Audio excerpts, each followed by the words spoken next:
మూల విరాట్ ఆడపడుచుల కష్టాలకి అండగా ఉండాలి.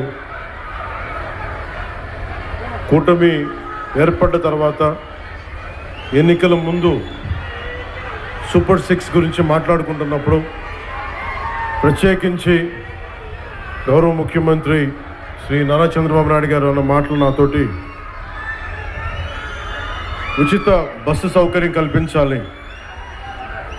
నేను వారిని ఒకటే అడిగాను, మనకున్న ఆర్థిక ఇబ్బందుల్లో దీన్ని ఎలా ముందుకు తీసుకెళ్తారు సార్, అది నెరవేర్చగలవా అనే నాకు ఒక సందేహాన్ని వెలుబుస్తే ఆయనకున్న అపారమైన అనుభవం ఈ రోజున నేను భరోసా ఇస్తున్నాను, ఎట్టి పరిస్థితిని ముందుకు తీసుకెళ్తామని చెప్తే ఈ రోజున ఆయన ఇచ్చిన మాట నెరవేర్చడం ఇది ఆయన ఈ అనుభవానికి ఆయన కమిట్మెంట్కి ఒక చాలా బలమైన నిదర్శనం.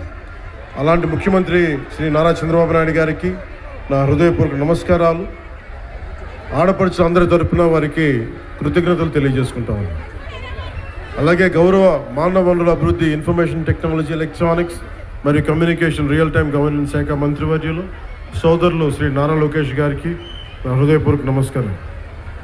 అలాగే రవాణా శాఖ మంత్రివర్యులు రాలేకపోయారు రాంప్రసాద్ రెడ్డి గారికి, అలాగే భారతీయ జనతా పార్టీ రాష్ట్ర అధ్యక్షులు శ్రీ పివిఎస్ మాధవ్ గారికి, ఆంధ్రప్రదేశ్ రాష్ట్ర రోడ్డు రవాణా సంస్థ చైర్మన్ కొనకళ్ళ నారాయణరావు గారికి, గౌరవ పార్లమెంట్ సభ్యులు విజయవాడ శ్రీ కేసినేని చిన్ని గారికి, విజయవాడ సెంట్రల్ నియోజకవర్గ శాసనసభ్యులు బొండా ఉమేశ్వర గారికి, విజయవాడ ఈస్ట్ నియోజకవర్గ శాసనసభ సభ్యులు గద్దె రామ్మోహన్ రావు గారికి, ప్రిన్సిపల్ సెక్రటరీ రవాణా రహదారుల భవనాల శాఖ శ్రీ కాంతిలాల్ గారికి, ఆంధ్రప్రదేశ్ రాష్ట్ర రోడ్డు రవాణా సంస్థ ఉపాధ్యక్షులు మరియు managing director Shri H Dwaraka Tirumalarao గారికి ప్రత్యేకించి మీ అందరికీ పేరు పేరు నా హృదయపూర్వక కృతజ్ఞత.